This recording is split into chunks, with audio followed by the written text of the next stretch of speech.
Hi hello happy Diwali. நாளைக்கு Diwali. So அதனால நான் ஒரு முறுக்கு பண்ணி காமிக்கலான்னு இருக்கேன். இன்ஸ்டண்டா மாவு அரைச்சி கிரைண்டர்ல. இதுல என்ன இன்னொரு விஷயம்னா, இது எல்லாரும் பண்ணுவாங்களான்னு எனக்கு தெரியாது. இது எங்க அம்மா பண்ணுவாங்க. எப்படின்னாக்கா, இது நேச்சுரலா ஒரு சின்ன ஸ்வீட் இருக்கும். ஆஹ் அதுக்கு காரணம் பாத்தீங்கன்னா, நான் இதுல ஒரு படி பச்சரிசியும் ஒரு 2 கையளவு பாசிப்பருப்பு வறுத்து இதுல நான் போட்டு ஊற வச்சிருக்கேன். ஒரு ஒரு 1.5 மணி நேரம் ஊற வச்சிருக்கேன். ஆனா இதை என்ன பண்ணுவாங்க, எங்க அம்மாலாம் கழுவி நல்லா வெயில்ல காய வச்சு மெஷின்ல அரைச்சிட்டு அப்புறம் அதுல கட்டி பெருங்காயத்தை கரைச்சி ஊத்தி அப்புறம் எள்ளு போட்டு தேங்காய் பால்ல பிழிஞ்சு அந்த முறுக்க பண்ணுவாங்க. அதுலயும் அந்த முள்ளு முள்ளா ஸ்டாரச் இருக்கும்ல, அதுதான் ரொம்ப டேஸ்டா இருக்கும். என்னடா இது ஒரு டேஸ்டா அப்படின்னு நினைக்காதீங்க. ஆமா, அந்த ரவுண்ட்ல ஒரு டேஸ்ட் வரும், இந்த முள்ளு முள்ளுல ஒரு டேஸ்ட் வரும். அது சாப்பிட்டு அந்த டேஸ்ட் அனுபவிச்சு வரவங்களுக்கு தான் தெரியும். இதை எங்க அம்மா பண்ணுவாங்க. நான் அதை இன்ஸ்டன்டா கிரைண்ட்ல மாவு அரைச்சி அதுக்கப்புறம் நான் முறுக்கு பண்ணலான் இருக்கேன். இதான் ஃபர்ஸ்ட் டைம் முறுக்கு பண்றேன் நானு.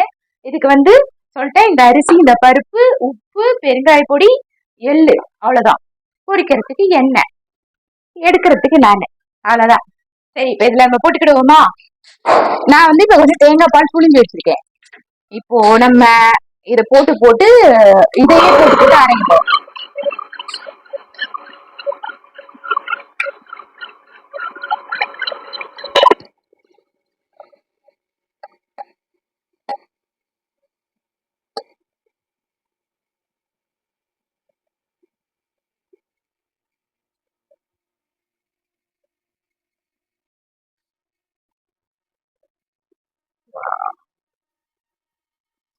மாவு அரைச்சிட்டு நான் காமிக்கிறேன்.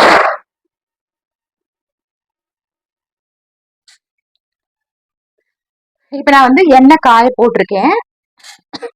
இதுல ஒரு மிளகாயும் ஒரு புளியும் போடணும். ஏன்னா இந்த முறுக்குல காரல் ஏறக்கூடாதுன்னு சொல்லுவாங்க. ஸோ அதுக்காக போடுவாங்க எங்க அம்மாலாம். ஸோ நானும் போட்டு வச்சிருக்கேன். இப்ப நான் இதுக்கு நான் உப்பு போட்டுக்கிறேன். இப்ப இது இந்த அளவுக்கு நல்லா கெட்டியா இருக்கு. கொஞ்சம் கெட்டியா ஆகிறதுக்கு இந்த அரிசி மாவு கொஞ்சம் யூஸ் பண்ணிக்கலாம்.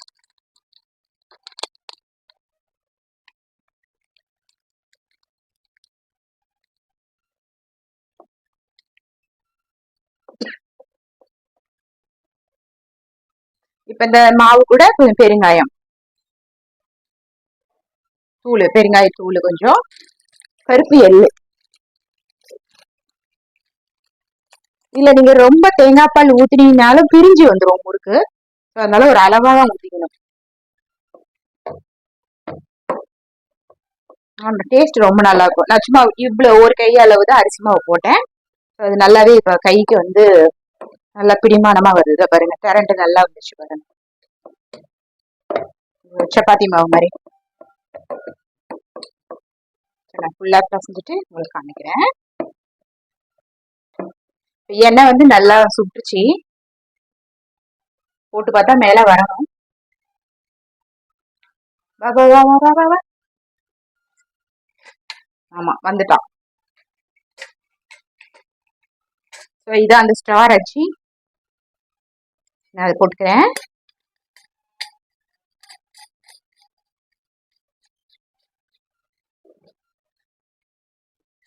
இப்ப இந்த புளியையும் இந்த மிளகாவையும் எடுத்துடலாம்.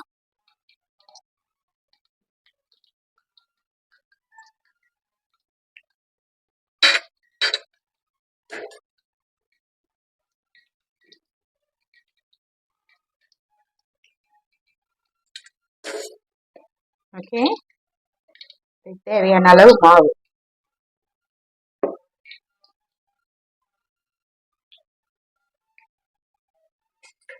உங்களுக்கு இஷ்டம் மாதிரி பெருசாகவும் விட்டுக்கலாம், சின்னதாகவும் விட்டுக்கலாம்.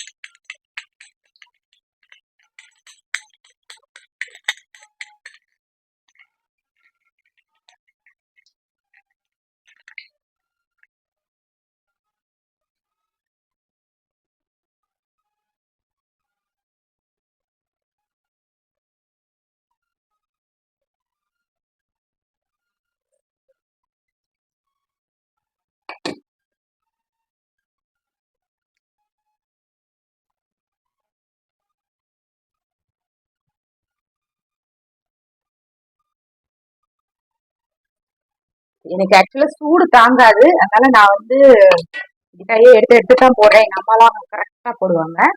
பட் போக போக பர்ஃபெக்ஷன் வந்துடும்.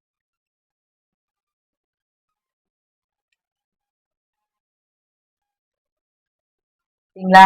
கிரைண்டர்ல அரைச்ச முறுக்கு மாவு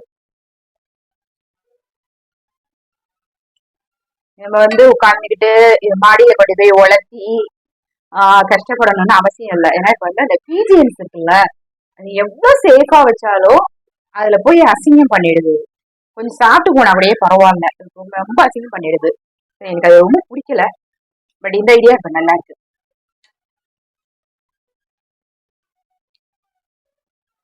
கொஞ்சம் இந்த நுரை அடங்கட்டும்.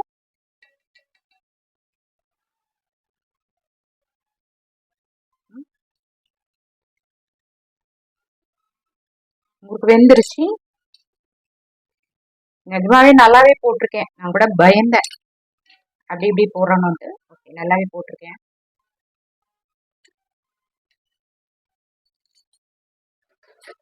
இங்க பாருங்க, கொஞ்சம் சுத்தி வச்சிருக்கேன்.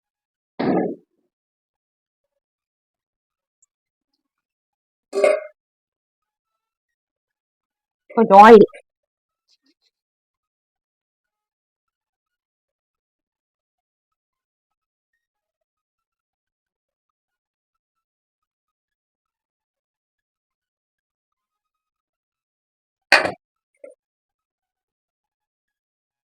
வாவ்.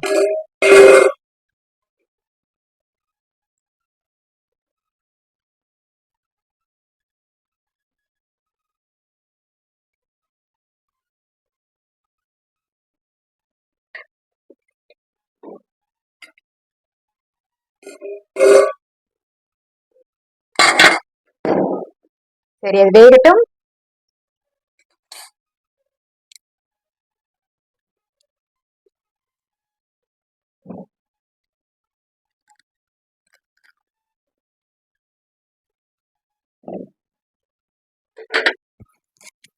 இங்க பாருங்க,